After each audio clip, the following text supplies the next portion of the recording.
Congress party ने आज दिल्ली में सीडब्ल्यूसी की मीटिंग की है और उसमें प्रस्ताव पारित किया है कि जहां जहां पर भी कांग्रेस की सरकारें हैं वहां पर जातिगत जनगणना होगी।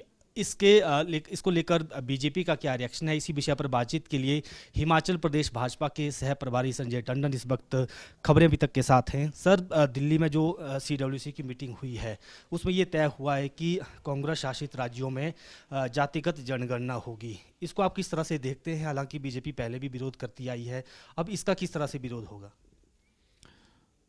बिहार में नीतीश जी की सरकार ने एक ऐसा प्रयास करने की कोशिश करी है जिसमें जो है बहुसंख्यक वर्ग को एक डिवाइड करने का प्रयास किया जा रहा है।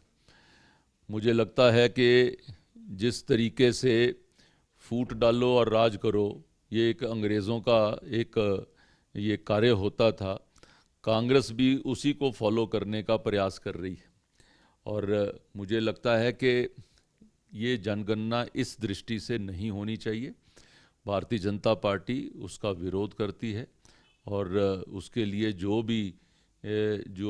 लीगल साइड के ऊपर भी उसके अंदर जो करना होगा उसको भी ज़रूर करेंगे। क्योंकि हिमाचल में भी कांग्रेस की सरकार है, तो अगर यहाँ ऐसा कोई प्रयास होता है तो बीजेपी उसको किस तरह से उसका प्रोटेस्ट करेगी, या इसको लीगल साइड पर ही देखा जाएगा, या फिर लोगों के बीच में भी जाएंगे कि ये जनगणना गलत है, नहीं होनी चाहिए, और नहीं होनी चाहिए तो क्यों नहीं होनी चाहिए? देखिए, ये विषय एक यहाँ ही नहीं, कांग्रेस ने अगर सारे राज्यों के लिए घोषणा करी है तो ये विषय सारे उन राज्यों के अंदर जाएगा जहाँ जहाँ पर उनकी सरकार है। और मुझे लगता है कि ये एक जो आग से खेलने का काम जो ये करने का प्रयास कर रही है उसका कोई लाभ नहीं होगा और देश के अंदर उसका जो है एडवर्स रिएक्शन होगा।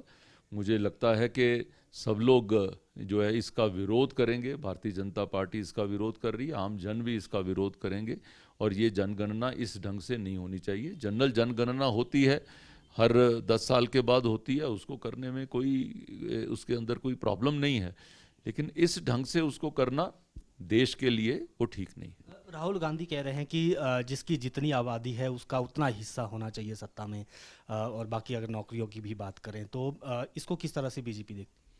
मैं उनसे पूछना चाहता हूं कि उन्होंने जो है ये जब देश आज़ाद हुआ था तो ये उस वक्त ये चीज़ क्यों नहीं सोची गई? उसका एक सिस्टम इनको उसी समय अगर ऐसा ही ख्याल था तो उस समय क्यों नहीं सोचा गया?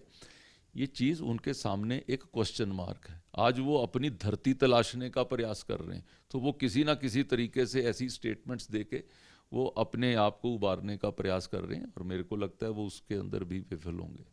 5 राज्यों के चुनावों की घोषणा भी हो गई है। बीजेपी कितना तैयार है इन चुनावों के लिए? आपको लगता है कि जहां सरकारें नहीं हैं वहां सरकारें लाएंगे, और जहां पर सरकारें हैं वहां पर मिशन रिपीट फिर से होगा?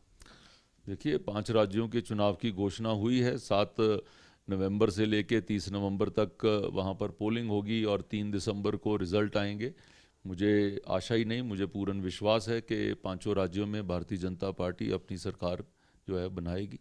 सर, आखिरी प्रश्न, लोकसभा चुनाव आने वाले हैं, अगले साल होने हैं। कैसी तैयारियां हैं बीजेपी की? हालांकि आज भी आपने एक बैठक की है। हिमाचल में 4 सीटें हैं, कितना दावा है बीजेपी का? हिमाचल की 4 सीटें लोकसभा की हम लोग जीतेंगे।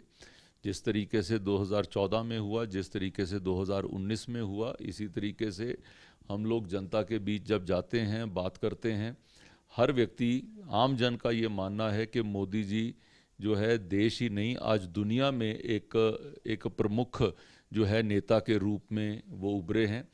देश के अंदर उनकी बहुत मैसिव फॉलोइंग है। हिमाचल के साथ उनको खास तौर के ऊपर उनको लगाव है और हिमाचल की 4 सीट्स वो मोदी जी की झोली में डालेंगे, ऐसा हमें पूर्ण विश्वास है और भारतीय जनता पार्टी काम करने के लिए पूरी तरह से हर कार्यकर्ता तैयार है।